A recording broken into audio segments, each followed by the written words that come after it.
Hello friends, मेरा नाम है सीमा और मैं हूँ झारखंड से। फ्रेंड्स, तो आज सुबह ही सुबह शिवांश का डिमांड था कि ना शिवांश नाश्ते में बिल्कुल भी रोटी पराठा पूड़ी नहीं खाएगा, क्योंकि उसको उसका डिमांड था कि उसको खाना है नाश्ता में कुछ अलग सा चीज़। तो मैं सोची अच्छा ठीक है, चलो अलग सा चीज़ खाना। तो मैं शिवांश को दी थी 20 रुपये।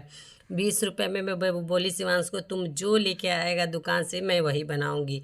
तो शिवांश लेके आया है ब्रेड, जो कि 20 रुपये में ढेर सारा ब्रेड हो गया है। तो लाया ब्रेड, तो मैं सोची चलो ब्रेड चॉप बना देती हूँ। तो ब्रेड चॉप तो बहुत ही सारा हो जाता है, बस एक पैकेट ब्रेड चॉप इतना सारा हो जाएगा, हम लोग सारे लोग अच्छे से खा लेंगे, सब पेट पेट भर के खा लेंगे और एक्स्ट्रा बच भी जाएगा। तो ये बहुत ही अच्छा नाश्ता है। तो मैं और घर में बना हुआ ब्रेड चॉप तो मत पूछे, बहुत ही टेस्टी लगता है। तो मैं सुबह सुबह नाश्ते में बना रही हूँ ब्रेड चॉप। तो उसके लिए मैं कर ले रही हूँ तैयारी। ब्रेड लाया तो सारे ब्रेड को मैं कटिंग कर दी हूँ और उसके बाद फिर यहाँ पे मैं पहले ही कढ़ाई चढ़ा दी हूँ। कढ़ाई जैसे गर्म होते हैं तो मैं उसमें डाल दूँगी तेल, और तेल डालने के बाद मैं छान लूँगी सारे ब्रेड पकौड़े। तो यहाँ पे फिर ना मैं यहाँ पे फिर उसके बाद ये ब्रेड काटने के बाद उसके बाद फिर यहाँ पे मैं घोल लूँगी बेसन। और होते हैं ना बच्चे लोग, उन लोग एक चीज़ खा खा के बोर हो जाते हैं, रोटी पराठा ये सब। तो बच्चे लोग कभी कभी अलग अलग चीज़ देना भी चाहिए नाश्ते में। तो मैं तो रोटी ही बनाने वाली थी, लेकिन शिवांश का जिद के आगे मैं हो गई हूँ, मैं झुक गई। तो झुक के क्या गई मैं हारी गई, क्योंकि शिवांश थोड़ा बड़ा हो रहा है, उसका भी डिमांड रखना पड़ता है। छोटा रहता तो बच्चे लोग तो कुछ भी खिला दो, कुछ भी कर दो, बच्चे लोग इतने कुछ बोलते रहते। अब शिवांश हो रहा है बड़ा, तो शिवांश का भी बात मुझे सुनना पड़ता है। तो फिर यहाँ पे मेरा कढ़ाई लगभग गर्मी हो गया था, तो मेरे पास कटोरी में ये रिफाइन था, तो मैं फिर रिफाइन को नहीं डाली। फिर मैं ना मेरे पास सरसों का तेल है, फिर मैं सरसों का तेल ही डाली। तो फिर ना यहाँ पे मैं डाल दी हूँ सरसों का तेल, हो जाएगा वो गरम। और अभी ना मेरे बच्चे लोग का एग्ज़ाम ख़त्म हो गया है और घर में भी फ़िलहाल रह रहे हैं, और इतना तंग कर रहे हैं मत पूछिए। आप लोग मुझे कमेंट करके बताइएगा कि आप लोग का बच्चे कितने बदमाशी कर रहे हैं। मेरे बच्चे का बदमाशी तो मत पूछिए।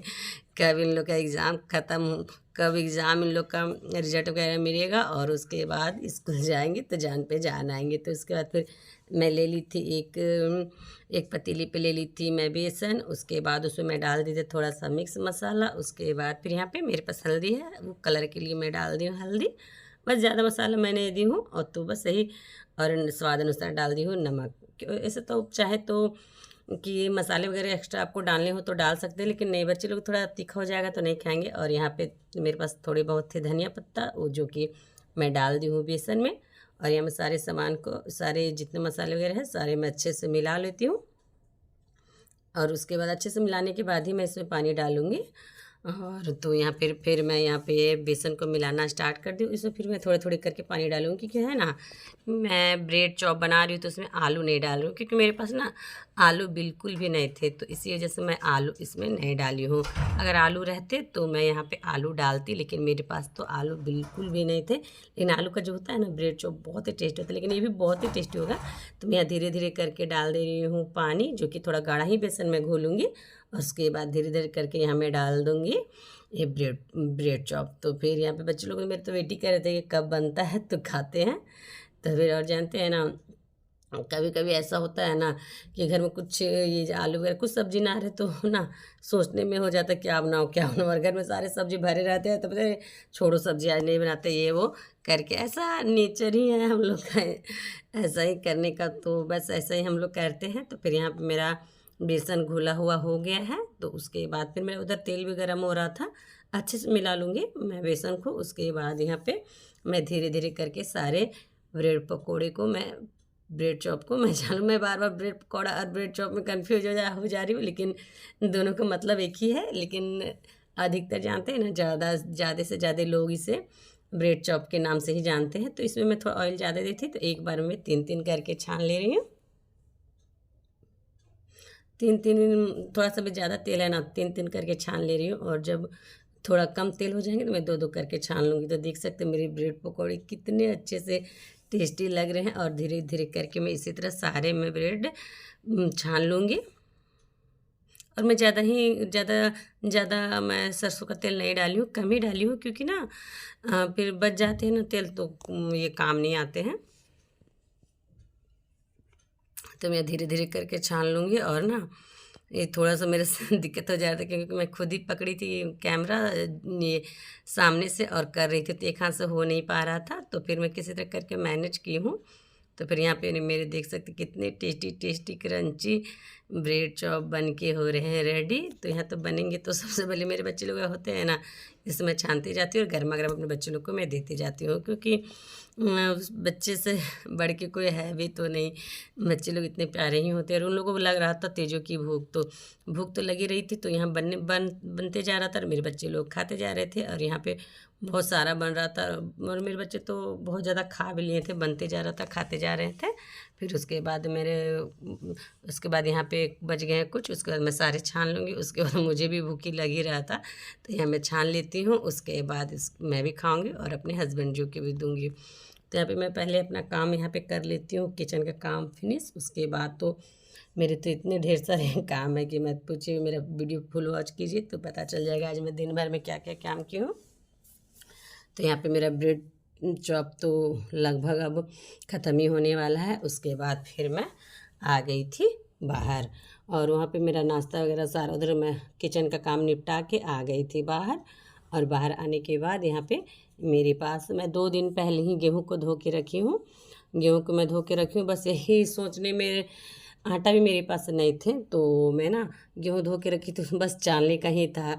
मेरे हस्बैंड जी बोल रहे थे कि तुम चाल के रखो तो मैं पिसवा दूँगा, तो वही मैं चालने कस से नहीं चाल रही थी। तो आज फाइनली मेरे पास टाइम मिला मुझे, तो यहाँ पे मैं सारे जितने मेरे पास टोकरी में गेहूँ है, सारे गेहूँ को मैं अच्छे से चाल लूँगी। वैसे तो अच्छे से मैं धो धा के अच्छे से सुखाई हूँ गेहूँ बहुत अच्छे से, लेकिन फिर भी होता है ना, छोटे छोटे जो कंकड़ होते हैं वो गेहूँ में रह ही जाते हैं, वो अच्छे से नहीं धुल पाता है। तो इसी वजह से ना चालने से मोटा चलनी है, इसी बस इससे गेहूँ ही चलाता है, दाल वगैरह कुछ कुछ चलाता है।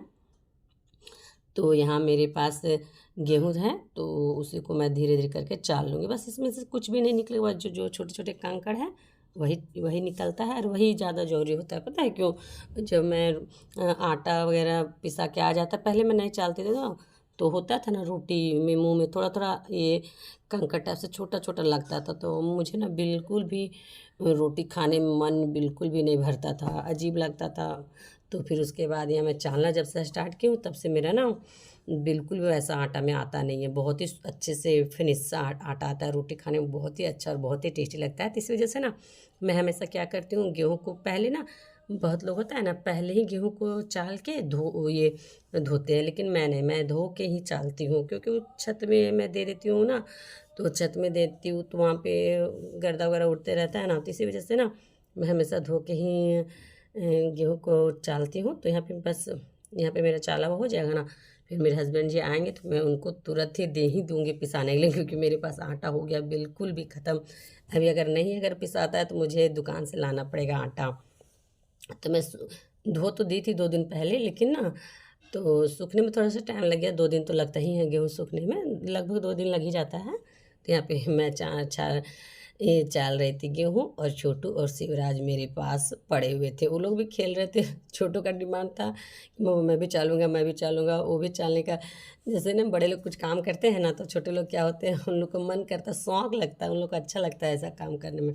उसके बाद उधर मेरा गेहूँ चाला हुआ हो गया था। उसके बाद सुबह जानते हैं मैं ढेर सारा कपड़ा धो दी थी, और आधा कपड़ा तो बेडशीट वगैरह भी धोई थी, आधे कपड़े मैं पहले उतार ली थी। तो लगभग मैं 3 साढ़े 3 बजे आई थी छत, क्योंकि ना मौसम भी था, हल्का बादल बादल कर रहा था, हल्का धूप भी था, तो उस सारे कपड़े मेरे सूख गए थे। तो सूख जाते हैं ना कपड़े, तो मैं बिल्कुल भी नहीं छोड़ती हूँ, क्योंकि ना मतलब ज़्यादा धूप में नहीं छोड़ती हूँ, फिर सूखते हैं तो मैं इसे उतार ही लेती हूँ। तो फिर इतने सारे कपड़े अभी ले जा रही हूँ, और इतने सारे कपड़े मैं पहले ले गई थी। पूरा जो देख रहे हैं ना, टंगना पूरा भरा हुआ था कपड़े से। मैं सुबह ही धोई थी, सुबह ही मुझे धोना पसंद है, क्योंकि ना सूख भी जाते हैं दिन भर में। तो यहाँ पे मेरे कपड़े सारे सूख गए। तेरे बच्चे लोग के मौजे वौजे थे, तभी तो स्कूल लोग चल नहीं रहा है, तो वही मैं सोची मौजे वगैरह है तो बड़े बड़े गंदे रहते हैं ना, तो मुझे बिल्कुल भी अच्छा नहीं लगता है। तो फिर इसके बाद ना सारे मैं कपड़े वगैरह धो उठा के ले जा रही हूँ नीचे। उसके बाद फिर आ गई थी मैं नीचे, उसके बाद अंदर रूम में आई थी कपड़ा रखने, तो देखी ना मेरे मशीन में ये चूहा का बहुत सारा पोटी वगैरह थे, और ना ये मिट्टी वगैरह मेरे यहाँ अंदर रूम में पता नहीं मेरा क्या मेरे मशीन के साथ हो गया। देख सकते हैं कितना मेरा मशीन गंदा हुआ पड़ा है। मेरा नज़र गया तो मेरा होश से उड़ गया, क्योंकि जानते हैं ना मैं कितने दिनों से भी सिली नहीं हूँ कपड़ा, तो इसी वजह से अंदर में रहता है ना, तो चूहा चूहा हम लोग घर में बहुत है, इतना है चूहा ना कि मत पूछिए। तो चूहा से मैं परेशान हो गई, तो मैं निकाल लेती हूँ मशीन को बाहर, और उसके बाद मैं कर लूँगी मशीन को साफ़। क्योंकि ना मशीन के पास मेरे जाने का कारण ये था ना, क्योंकि मुझे सिलना है कपड़ा, बच्चे अपने मेरे बच्चे लोग को और छोटू का, और मेरा भी कुछ कुछ कपड़ा उधन गया है, तो उधन गया है तो उसे सीना तो जरूरी है ना बच्चों लोग का कपड़ा। तो यहाँ पे मैं मशीन को देखिए, तो उसके बाद ना यहाँ फिर मैं निकाल ली हूँ ये बाहर मशीन को। इसे मैं अच्छे से साफ करके फिर रख दूँगी, क्योंकि साफ रहता है, क्योंकि मुझे सिलना भी है, तो आज तो नहीं हो पाएगा सिलना, मैं इसे अब सिलूँगी, अब कल ही सिलूँगी, लेकिन साफ़ उफ करके रख दूँ। हमेशा मैं साफ़ करती थी, लेकिन ना साइड में रखा रहता है ना, तो गंदा उंदा पड़ते रहता है, तो उतना नहीं ध्यान दे पाती हूँ। और वो था जो गंदा देखे थे ना मिट्टी टाइप से, वो ना ये मिट्टी था नहीं, वो गुड नाइट रखा था, शायद शिवांश रखा हो, क्योंकि अंदर रूम में मच्छर भी हम लोग का, वो चूहा भी है, मच्छर भी है, मत पूछिए। यहाँ पे हम लोग बहुत ही मतलब दिक्कत है इस घर में, तो क्या बताया, क्या आप लोग के साथ हर कुछ शेयर करें, इसलिए बहुत कुछ ऐसा होता है ना कि मैं हर कुछ आप लोग के साथ शेयर नहीं कर पाती हूँ। थोड़ा सा दिक्कत होता है हम लोग को इस घर में, लेकिन क्या करें, मैनेज करके हर कुछ मैनेज करके ही रहना पड़ता है। तो हर बात हम लोग नहीं कहते हैं वीडियो में, जो कहना रहता है वही कहते हैं फ्रेंड्स। तो अपना प्रॉब्लम कितना बताइए, कितना, वैसे तो मैं, और मेरे तो इतने सारे प्रॉब्लम है, मैं क्या आप लोग के साथ शेयर करूँ। मेरे तो वीडियो भी नहीं वायरल हो रहा है, 2 साल से मैं वीडियो बना रही हूँ, बिल्कुल भी मेरे वीडियो में कुछ हो नहीं रहा है, तो बस यही है। और यहाँ पे ना ऊपर में तो अच्छे से मैं मशीन को कर दी थी साफ़, और नीचे भी कर ले रही हूँ, और उसके बाद जितने सारे गंदे गिर गए हैं ना वो भी मुझे साफ़ करने हैं। तो फिर यहाँ पे मेरा हो गया था मशीन साफ़। तो अब मैं मिलती हूँ आप लोग से नेक्स्ट वीडियो में।